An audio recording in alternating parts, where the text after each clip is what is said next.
ang dali ng trapiko dito sa Ninoy Aquino International Airport Terminal 1, yung departure area, yung papaakyat sa departure area sapagkat isang itim na sports utility vehicle, yung SUV, ang bumangga dito sa malapit sa entrance mismo nitong departure area.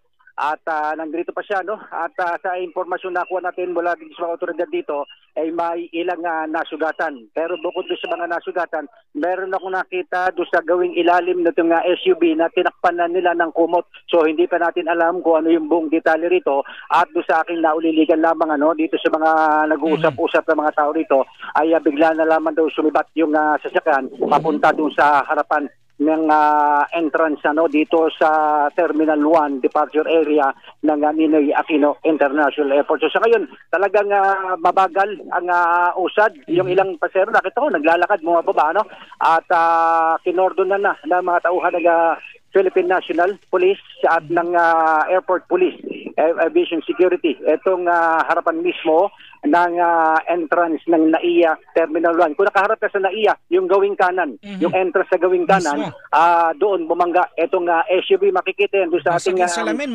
video. Yes, Christian? Basag yung salamin nung bahagi ng departure area? Hindi, di ba may mga hindi basag, hindi na kami palapitin, hindi basag yung salamin. Hindi basag yung salamin at hindi ko masabi kasi pinalayo na kami. Hanggang doon ako sa likod ng sasakyan, makikita mo sa ating video. Hindi naman nag-collapse yung buong salamin. At tawag dito, may tow truck na rin dito. Anytime hihilahin ito. Pero may kumot kami nakikita rin sa ilalim nitong SUV. At hindi natin alam kung sino o tano itong kumot doon sa harapan. At ayaw mo nang binibigyan nila, may nakita natin mga pangalan. Pero hindi mo natin pwedeng ibigay yung mga pangalan sapagkat hanggang hindi napapaalam ng mga otoridad sa kanilang mga kamag-anak.